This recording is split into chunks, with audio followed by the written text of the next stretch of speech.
Hello, and welcome to another episode of Legacy's Allure, brought to you by MTG Training Grounds, the educational series dedicated to providing you with all the info on popular decks, strategies, insight, and more for the Legacy format.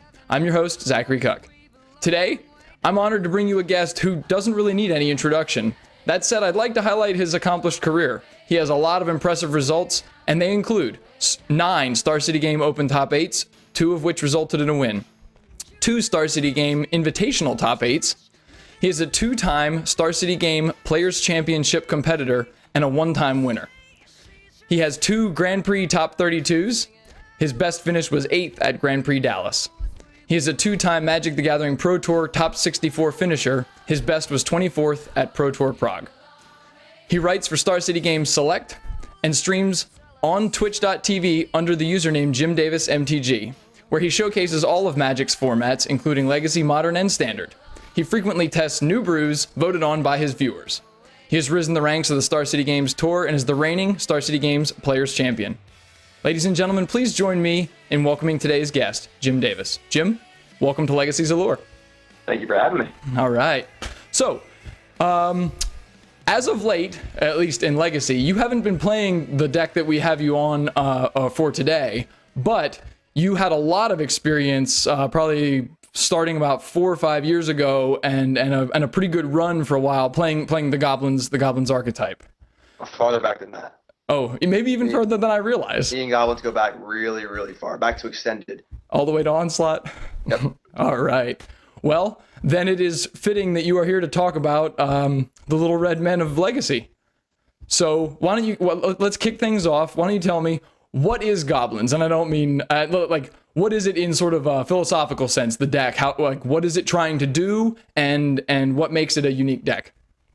I mean, I think that the Goblins is probably one of the most misunderstood Magic decks in the history of the game. Mm-hmm. People kind of look at it, and their initial impression is, okay, mono red deck, or mostly mono red deck, lots of small creatures, lots of 1-drops and 2-drops. This has to be an aggro deck. It's mm-hmm. obviously just like a slide deck, or a pseudo burn deck or whatever.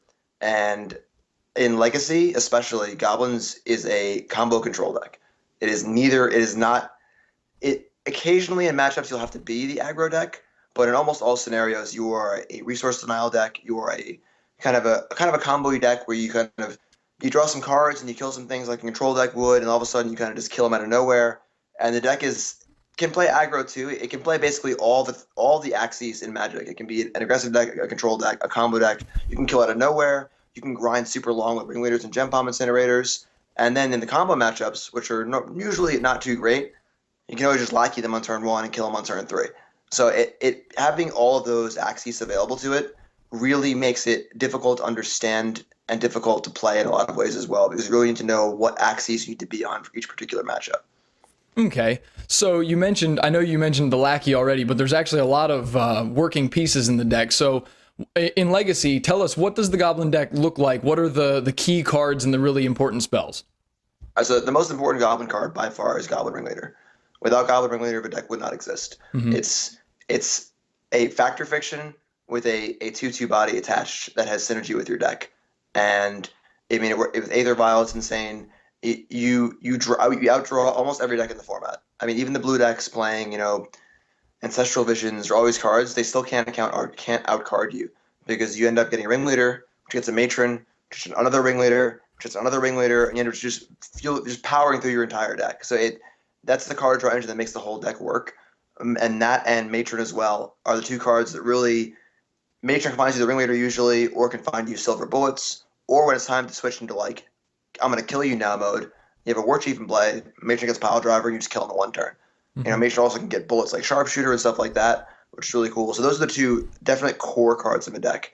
And Goblin War Chief, as mentioned, is also one of the most important cards because of the cost reduction it provides, mm-hmm. and because of the haste it provides. So it gives you the most broken things in Magic, which is fast mana. You're able to cast your spells much faster, and when you put mega card advantage like Ringleader together with fast mana like War Chief, I mean, that's just a recipe for all the best decks in Magic. Yeah, and that I agree with that. Some of the most broken mechanics or most memorable ones have been ones that cheated on the traditional mana cost requirements for spells. So, and actually, that's Another card that has actually shown up in a few of our deck techs is Aether Vial, which is another one I know Goblins uses because it does exactly what you mentioned. It helps cheat on mana tremendously, and it's actually really important in this deck because you also run things like Wasteland and Rishadenport, right? Absolutely. I mean, being able to play a Vial on turn 1 and then spend the next 2 or 3 turns just Rishadenporting your opponent, Wastelanding your opponent, and messing with their plan, and also deploy threats at instant speed. Like Goblins is like the best Aether Vial deck. It's night and day. Like it's good in other decks. It's fine. In Goblins, it is like it's just everything a deck wants. Okay, so how does Goblins win typically? I mean, it varies greatly depending on the matchups.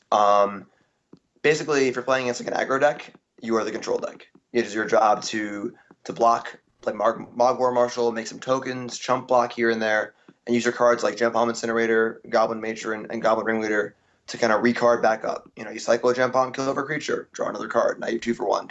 Play a Ringleader, draw 2 more cards. Now you have 2 for 1 or 3 for 1. While your aggro opponents are playing things like Wild Nikotl or Goblin Guide or cards that are like individually efficient, but you run out of them fairly quickly.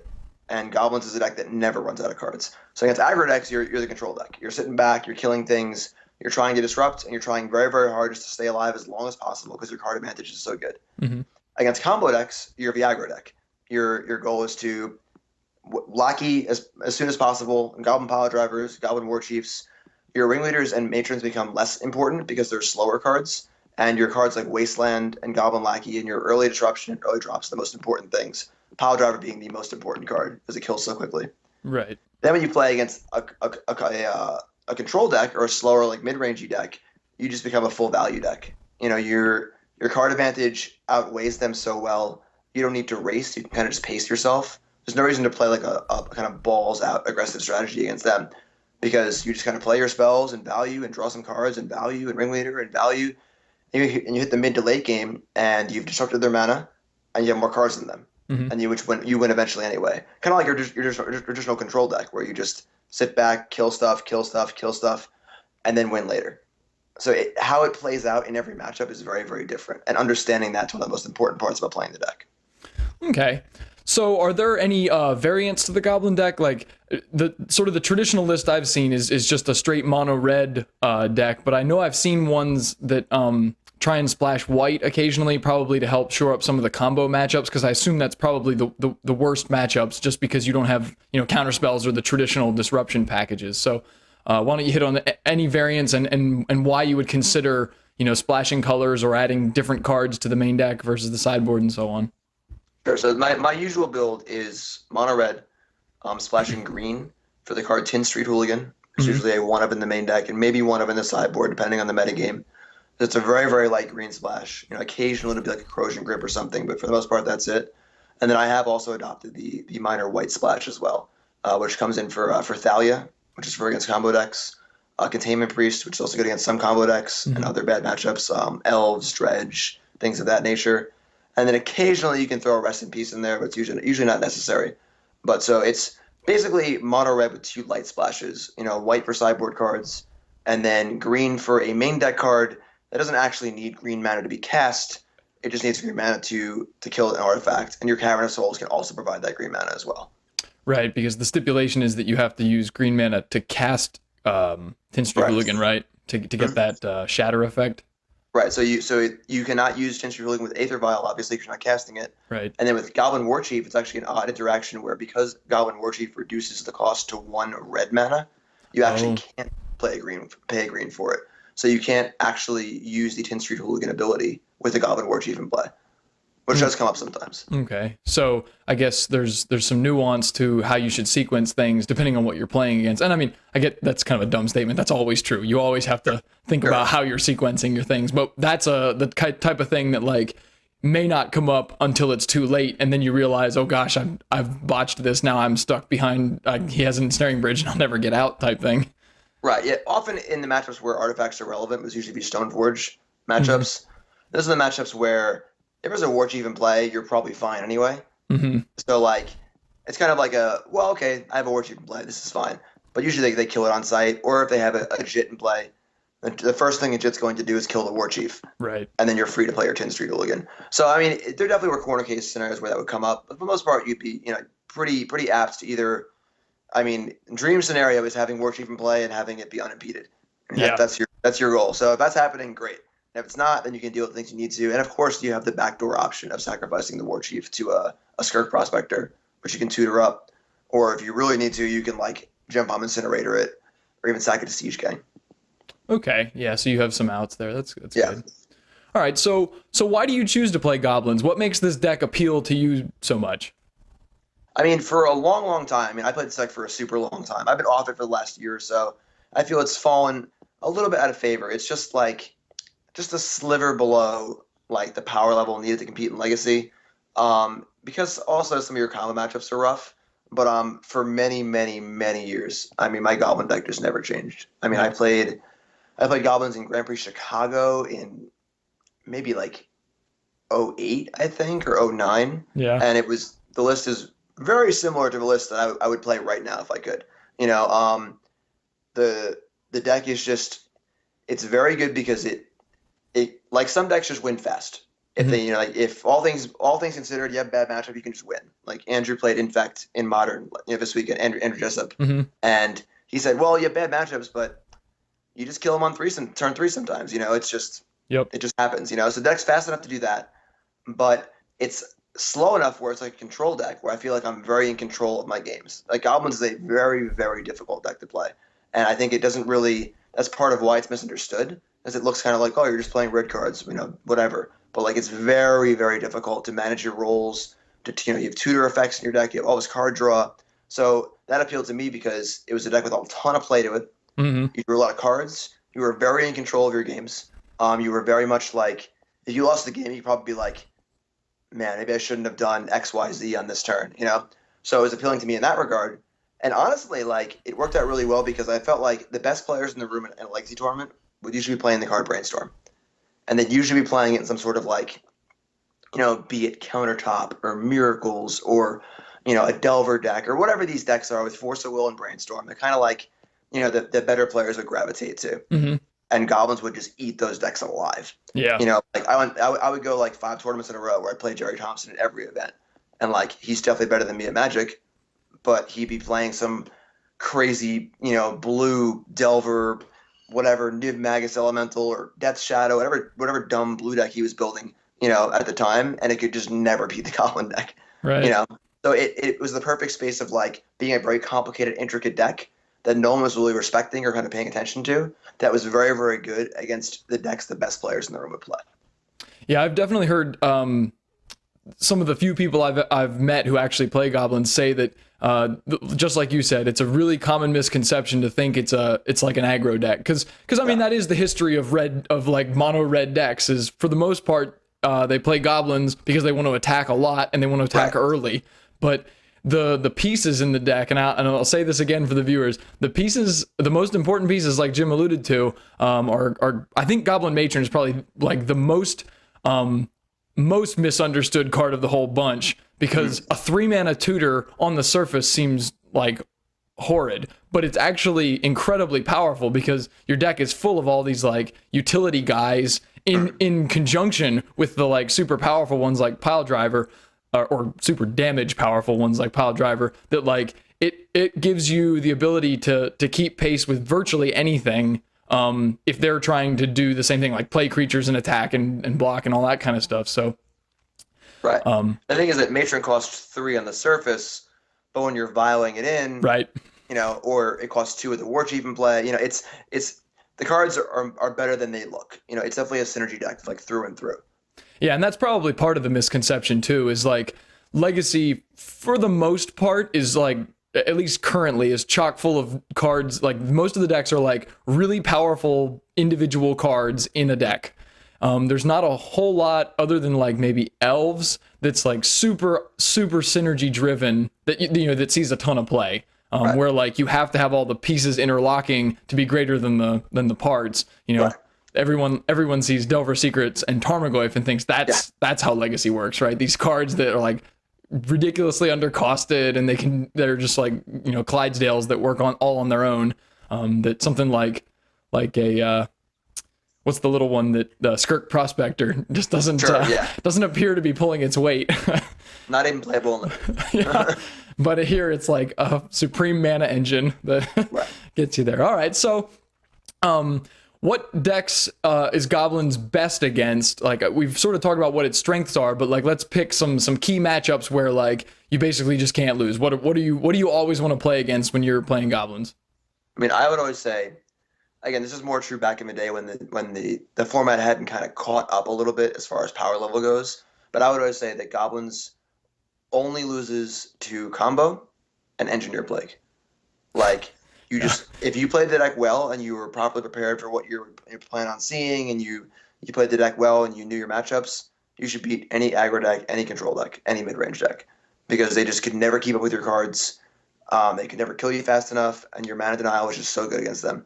So, I mean, in current Legacy, decks like Miracles, any Delver deck, decks like Shardless Bug, mid-range decks like Jund, any deck that's just like trying to play fair in any manner at all, Goblins just eats it alive, just completely eats it alive. And again, the thing is, the caveat to that is you have to play very well. Yeah. You really can't afford to like suit it for the wrong card with Matron, or misunderstand your role, or you have to understand that I'm going to chunk block with this Goblin Pile Driver at 10 life against this aggro deck, because that's what I have to do this turn. Right. A player might scoff at that, like, Goblin Pile Driver, this card's great. Why would I chunk block it to Goblin Pile Driver? You're at 10 life because Goblin Pile Driver is really good. You're gonna kill him with it. You're chunk blocking with your 2-drop at 10 life. That seems insane, but that's what the matchup dictates. So if you understood your matchups well enough, like any fair matchup was a positive matchup by a pretty significant margin, in my opinion. Yeah, and actually, you made an interesting point there, because there are very few decks in Legacy that can claim to have like a strong matchup against Miracles. That's sort of become like the deck to beat if you're especially if you're going into a large event like an Open or a Grand Prix, where it's going to be like the gamut of decks. The Miracles decks will rise to the top, or at least some number of them will. Like there's always going to be some players on Miracles towards the top tables, and if you have a deck, or if you and you're good at it, that can consistently beat Miracles, I think that is a very strong draw to a deck like this. Like for sure, yeah. Like I said, Miracles is a deck like that where the better players in the room gravitate to it. It's this blue control deck, and they can really sculpt their draws, and has a powerful late game engine, and that's what they want to be doing. A good player, or a player who perceives themselves as good, isn't necessarily going to want to play Burn, because they want to feel like they're really, really, really in control of their actions. And a lot of players kind of overestimate themselves as well. Sure. So like they're on that deck. I'm playing Miracles. I'm going to control my destiny. And Goblin just eats that deck alive. Yeah, and it's actually somewhat it's difficult to understand at first how it could, because you think, oh, well, you dump out a pile of creatures and you're just susceptible to Terminus, right? Except because Terminus puts the cards back into your deck, you get these like Goblin Matron chains that just makes it like impossible for Miracles to ever completely get rid of your guys. And the same thing with Ringleader, like you just play one and suddenly there's 3 more, and just like all of the flavor texts imply, there's just like, when there's one goblin, there's a million more of them, just like a pile of cockroaches or whatever. Right. And Miracles just can't deal with that. like I said, if you play the matchup poorly and you think that you overvalue cards like Goblin Lackey or Goblin Pile Driver and try and just like dump your hand and kill him, you're gonna get destroyed. But if you play the matchup intelligently, because you understand it, and you just, all right, I'm just gonna get 2 creatures in play. I'm going to resolve a Ringleader with either Aether Vial or Cavern of Souls, and just have 2 creatures out and just chip away, force them a Terminus, then play 2 more creatures, and force them a Terminus, and just chip away like that. It's very, very difficult to lose. But again, it's all about knowing your deck and playing in the right manner. The Miracles deck, just any deck that can't kill you very quickly will just eventually succumb to the Goblins. They can't finish you off fast enough. Awesome. So let's say now Goblins is not a huge portion of the metagame anymore, and actually maybe it never really was a huge portion, but it used to be a deck that was on people's radar, and I think that's definitely fallen by the wayside. But assuming it makes a comeback, and actually some of the SCG classics in the last 2 months, there's been Goblin decks in the top 16, in the top 8, I think more than once. So somebody is bringing it back to life, and And it might be worth considering again now. So if someone wanted to have sideboard cards to fight back against goblins, what would you recommend? Like, what are good cards out of your board to prep for this matchup? It's tough because, like, in Legacy, a format so wide as Legacy, it's very difficult to put niche cards in your board. The card pool is so wide, you could literally find an absurd hate card for any deck. Sure. If you really, really, really want to beat Infect, just play Malira. Yeah. You really, really, really want to beat Burn, you play Warmth or Chill or like Worship. Right, exactly.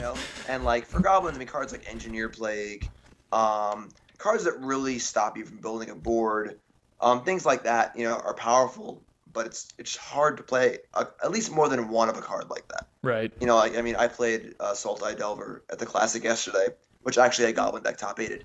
And my opponent brought an Engineer Plague against me just to kill my Dark Confidants and my unflipped Delvers, naming Human. Mm-hmm. And it's a card maybe decks play as a one of or something. It's like a spice card. It's nothing like it was back in the day when like people were boarding 3 to 4 of that card because you couldn't beat goblins without it. Yeah. So there's definitely cards like that where if you really, really want to beat goblins, you can. But honestly, the best way to beat goblins is just to kill them quickly. Goblins is actually not that fast of a deck. Mm-hmm. You can have some lackey hands that kill very quickly, but aside from that, like it's definitely a turn 4, turn 5 kind of deck. Mm-hmm. And many of the combo decks in Legacy are much, much faster than that. Right. The best way to beat goblins is honestly just to kill them. Like even when the Miracles decks for a while were playing main deck Rest in Peace and main deck Helm of Obedience, that made that matchup go from 90-10 to 65-35 because like they had a manner to just kill you and you couldn't just sit around and play through them properly. Okay. What about? I guess there's probably some like generic sideboard cards that are decent. I imagine something like a Golgari Charm is strong since there's a fair number of X1s in the deck, right? Well, I guess there's X2s as well. The thing is that like it's very dependent on your plan. Okay. If you're playing Sneak and Show, and you board into Pyroclasm, and your Goblin player just knows they have to lackey and drop power drivers, just kill you as fast as you can, and you Pyroclasm their whole board, they can never win.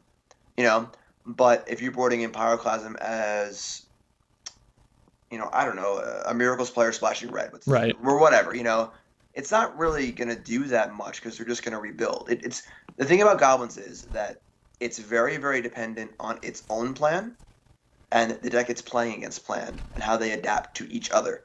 Mm-hmm. A card like Pyroclasm, which would be insane out of Sneak and Show, would not even be that good out of some decks because of how the matchup dictates how you play.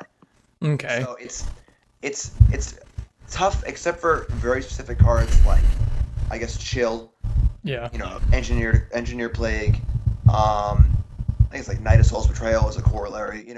Just cards like that are super, super refined. Aside from things like that, I mean, it's more of having a plan overall. Okay. Than having a certain card. It's not like Dredge where you're just like, all right, I'll board Rest in Peace. Yeah. Done deal. Cool. It's not really like that. Okay. So, I don't imagine it happens much now because like we said, Goblins isn't really on people's radar. But back when people were actively sideboarding heavily against it because they anticipated it, what did Goblins have to try and combat the hate? Like, was there a sideboard plan to sort of next level and stop from just getting blown out by Engineered Plagues?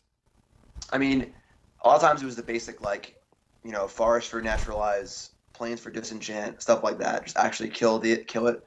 I've done some creative things as well where I was playing black in the deck for a while and extended. I boarded in Dranu's Crusade. Mm-hmm. It's an enchantment from Plane Shift. It's a black or red and 1. All of your goblins get +1/+1 and are zombies, like black zombies, in addition to their creature types or whatever. It's just like a crusade. Okay. And you could play that card because it's tough to bring in Naturalize if you don't know your opponent has Engineer Plague, and if they just don't have it, you just have a dead card. Whereas that card was like a preemptive anti. Right. Plague, So I mean, I've done things like that. It depends on again what deck is boarding an Engineer Plague.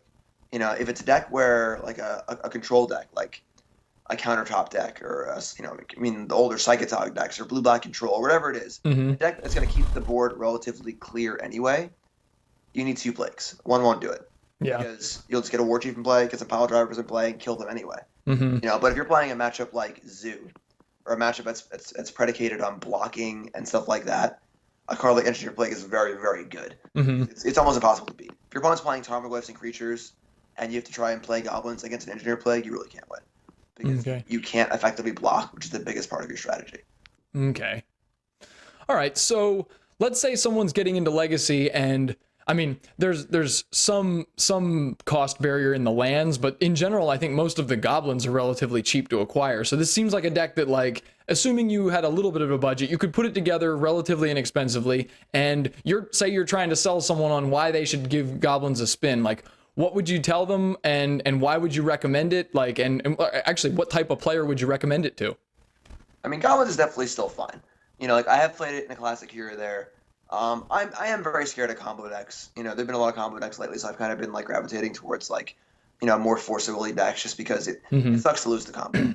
But the deck's still definitely fine. The deck's very playable. I mean, it just top eighted the Classic yesterday. It was an 8-round Classic in a big tournament. I mean, it wasn't like a little cheap tournament. As far as like what kind of players would play it, I mean, any player who just who enjoys interacting. And the games are very, very, very interactive. You need to be very well practiced. Again, I keep saying plan. You need to have a plan. You need to know what you need to do in each matchup and what you need to be doing here or there. So you really need to practice a lot. But any player who enjoys very, very interactive decks, Goblins is one of the most interactive decks I think I've ever played. Even more so than like control decks, because you have to get your hands dirty in combat too. Yeah. Block, and you have to chump block. You have to know when to attack. You have to know when to go really aggressive. You have to know when to switch gears. I mean, the thing is that, like I said, it's a control deck, it's a combo deck, and it's an aggro deck. It's all of them. And whatever it needs to be, it can be that, which makes it very, very complicated to understand which role you need to be. So if you're the kind of player who likes to kind of figure things out and kind of grind sometimes and switch your plans and you can switch gears pretty well, it's a great deck. So you would say there's a pretty high skill barrier to playing Goblins, like. Start, yes. It's very much, like I said, it's very much just understanding that you're going to have a very different plan in a lot of different matchups. Some decks, they just do their thing. Plan burn, you're going to go mountain, you're going to lava spike them. Like that's your plan. Your plan is to get them dead as soon as possible with your burn spells and your creatures if you can. That's the plan in almost every matchup. Goblins is very, very different, and understanding how it plays out in each different matchup is very, very important. Okay. So let's talk about Jim Davis playing Goblins, and why don't you tell us about like 1 or 2 times where you were playing the deck and something like really awesome happened, like one of those memorable stories that you always tell, like if when you somehow get on the topic and you're just throwing out war stories. I mean, there's so many. Well, I mean, I know I top eighted my only Grand Prix top 8 was in Dallas in 06 or 07, I think, with an extended version of the deck. And this was after the rotation where Aether Vial was no longer legal, Wasteland was no longer legal, Port was no longer legal, and everyone just totally wrote the deck off. And I spent hours like working on the deck, and just hours. And I was playing Chrome Mox, I was playing Ghost Quarter, all these techie things. I worked so hard on the deck, and brought it to a PTQ, and my band had a show that night in New Jersey. I was in New York City, and the PTQ was in New Jersey. It was about an hour from the PTQ site, and the show was at 10 p.m. So I'm like, all right, I'm gonna go to the PTQ, and what's the worst case scenario? I win the PTQ, and I'm a little late for the show. I can accept that. Or I lose, and I go to the show. It's a win-win, right? So I'm gonna give you one guess what happened in this tournament. All the way till like midnight or something. I lost in the finals of the tournament. Aww. I literally like, got all the way there, played the finals, lost, and I was like, crap, my good excuse is gone now. Got in my car and drove to the city. I made it to the show like at like 10:10. It was fine, but like it was bad. But then the next weekend I went to Dallas with the deck and top 8 the Grand Prix with it, and I had a really, really great weekend. The deck was really, really good. I had two turn 2 kills with the deck before, because the deck was also playing Rite of Flame. Whoa. That was my Aether Vial sort of substitute, and I killed Gerard Fabiano on the plane to Dallas. I went like, turn 1, Mountain, Rite of Flame, 4 mana, War Chief, Pile Driver, attack. turn to draw Rite of Flame, cast Rite of Flame, Matron, Pile Drive, or something else, and just kill them. Kill Gerard on turn 2 in the plane, and then I had one online too that was like similar scenario with multiple Rite of Flames and just like an insanely explosive draw. Wow. So I mean that deck was really cool. I played the deck in Grand Prix Chicago, which was also Legacy, which was Legacy. So it's back to Rashad and Ports and stuff. Thought I was playing for top 8 in the last round. I played against a Landstill player from Europe. Yeah. And he like lands a standstill, and I get him to the point in game 1 where he's forced to crack his own standstill because I was using like my ports and my wastelands and like just get him to crack his own standstill, win this crazy match, and come in 9th on breakers. Oh. Yeah. So I mean that was obviously still a good tournament. I qualified for a pro tour in Hawaii and it was great, but I mean I there's just so many stories. I played the deck for so long in so many different formats and so many different incarnations. It's crazy. Oh, that's really cool. I didn't realize that A, that you had been playing it so long, or B, that there were that many good performances with it. Like I said, I knew you had played it, and I think a lot of people only really got to know Jim Davis in the last like 2 years since you've had like sort of the big run with Star City Games. But apparently it was the Little Red Men kicking tail long before that. Yeah, I mean that was sort of the thing I was known for. Before I started writing for Star City and stuff like that, I was like the Goblin King, the best Goblin player or whatever, I mean, I wrote an article for Star City actually when I decreed the deck dead. Actually, I called the article "Funeral for a Friend," and I kind of went through the history of me playing the deck and all the incarnations and playing it in Extended and Legacy. And I mean, my first PTQ win was with Goblins. It was when Extended first rotated. Oh yeah. So it was like everything was moved out. It was a brand new format, and I just built this Goblin deck, and it was the same weekend as the Pro Tour. So literally, it's a brand new format, and no one had any decks. I just brewed this Goblin deck up. It was like I was playing Goblin Legionnaire and Chrome Mox. And oh yes. Legal, and like just won the PTQ. It was my first PTQ win. Like just so many different deck lists over the years. It's crazy. That's really cool. Are beat to crap. Good though. Very very heavily played. No, that's the way you want it. You want them. You want to know that they had history, and I guess that means you've still got all of them, right? Yes, that's the one thing. If I ever quit Magic or stop playing or whatever, I always said the one thing I would keep is my Goblin deck. Yeah, like a Legacy Goblin deck, so I could just go play it if I still wanted to. Yeah. Awesome. All right, now I'm going to topic hop a little bit on you here, because since inviting you to do this interview, you have recently become the captain of the recently founded Team Metagame Gurus. So first, I'd like to congratulate you and the team on formation and your crushing success this past weekend at Star City Indianapolis, which I'm sure everyone who's watching this already knows, but in case you didn't know, Jim's team took first and second place at the Open. So it was quite the performance for a team that's only been around for like 3 or 4 weeks at this point, right? Like it's just been a few events and they're already crushing it. Yeah, this has been a long time kind of coming. We Frank and Rick are the two owners of the team, and they're good friends of ours, known them for a long time. And they play Magic, but they're like they've got families and serious jobs, and they don't get to play too much. Mm-hmm. And they approached me and Dan and Andrew Jessup right before the Players Championship last year, actually. Mm-hmm. I was kind of like, this sounds cool, but I'm gonna talk about this later. Unfortunately, I win the Players Championships. That's obviously very good for me. Yeah. And I talked about it, and they wanted to do this team where they managed the team, they handled all the business stuff, and then we would just play, just like a real sports team, if you will. We were going to be incorporated, sponsored, have sponsors be paying for our travel, and just all sorts of really cool stuff, coaching on the website, all these crazy great ideas, and we were like, this sounds great, and over the last few months we've been putting it together. We finally launched officially in Milwaukee, although SCG Baltimore was our first event working together as a team, which I won, and Dan came in 10th, and Kevin came in 11th. So that was good. Also good. Right. And then we had the Invitational we all did fine at. Our actual launch was Milwaukee, where we actually all did pretty bad. But honestly, we were pretty focused on just getting the team launched and stuff. I think we didn't test nearly as much as we could have. No excuses, but looking for the reason why we didn't do well, we didn't test enough. Sure. And for this event, we were like, all right, gotta make up for Milwaukee. And I likened myself to the Emperor in Return of a Jedi, watching the finals. because like the Emperor watching Darth Vader and Luke fight, he doesn't really care who wins. Right. Him, it's a win either way. You know, his two prize pupils are fighting, and the winner's going to be the winner, and you know, who cares? You know, so it's just insane. I mean, Andrew and Pete had a great tournament. They both played great, and they're both the two members of a team who don't have trophies.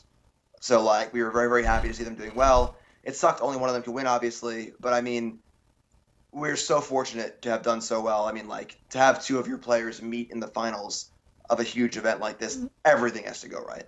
You know, and they played their hearts out. Andrew played great, just great Magic, and then Pete was playing against bad matchups the whole tournament and was just crushing it. And it's so awesome to see your kind of hard work. Playing on a team changes things a lot. You know? I mean, I didn't make day 2.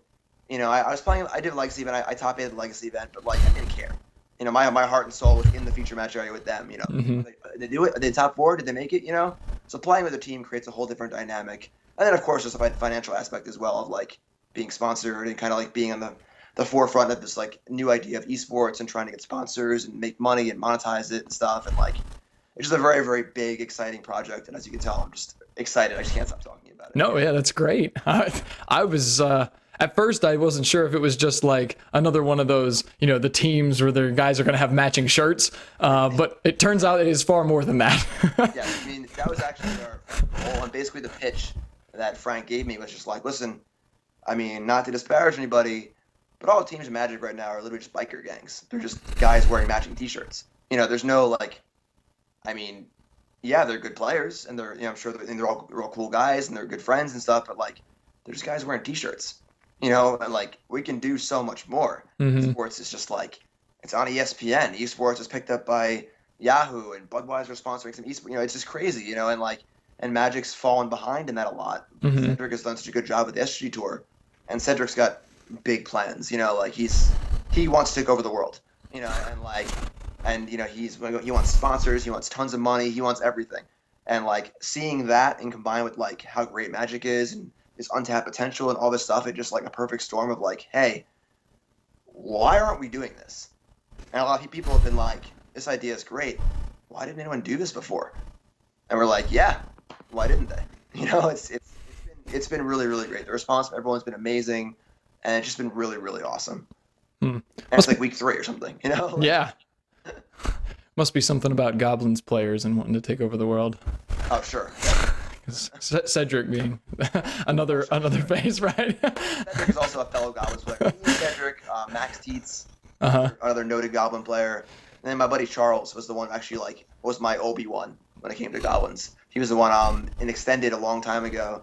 He was playing Goblins, and I was playing like Fling ATOG Affinity in Extended. Ooh. And Charles just top 8'd 5 PTQs in a row. And I was like, you know what? Maybe Charles is onto something here. I'm going to try this deck for the last PTQ. And I lost in top 4, and I was like, this deck's insane, Charles. And you showed me how to play it. You showed me like what you need to do and how to like do your plans and stuff. So it's a little Goblin cult going on, you know? Awesome. No, that's great. I'm excited now, and all I'm doing is talking to you on Skype. Like, I'm really excited now to see. Well, I guess next week is the Grand Prix. Are you going to Charlotte? No, I'm not. Okay, well, it's best for me to focus on the SG Tour. That's probably true. The team is focusing on the tour, and Grand Prix are cool. They're fun, but like, they're honestly, if you're not chasing pro points, like the money's not great. It's a lot of players. You know, like it's your EV isn't great. Right. They're cool. They're fun events, but like, it's better to focus on one thing. It's very hard to try and do both at once. You know, like Ross Merriam fell in that trap last year. He was trying to do Grand Prix and the Star City Tour at the same time, and just kind of fell off both of them. Yeah. So you got to focus on one, and for us, it's SCG Tour through and through. So. Well, and you know Jim's telling the truth because he is the reigning champion of the Star City Game Tour. So if there's someone to take advice about how to focus on one thing, this is the guy. Right. I mean, I've been accused of being a Star City homer a little bit, but like nonsense. I think my actions speak louder than my words. I'm not playing on the tour for any reason other than it's like the best place for me to play. Yeah. And I think in the last 2 or 3 years, it's been proven over and over and over again. Definitely. As someone who's played in the Pro Tour for a few years, and Pro Tour is great. I got to see the world, but my lifetime Pro Tour winnings were like, I don't know, $8,000 or something, and my lifetime SSG winnings are many times that. So. All right. Well, Jim, I've had a lot of fun talking to you today. Thanks for letting me pick your brains about Goblins, Legacy, Pro Magic, and your new team and everything. It was a lot of fun. Thank you for having me. As you can see, we're talking Goblins. I get excited. So. All right. And thank you to all of our listeners and viewers. It has been a pleasure to bring you this episode of Legacies Allure. If you like what you heard today, please subscribe and feel free to leave us feedback on our YouTube page, or you can message me directly at mtgtraininggrounds@gmail.com. Like us on Facebook at the user MTG Training Grounds, and follow us on Twitter at @MTG_TR Grounds. I'm Zachary Cuck. Thank you for joining.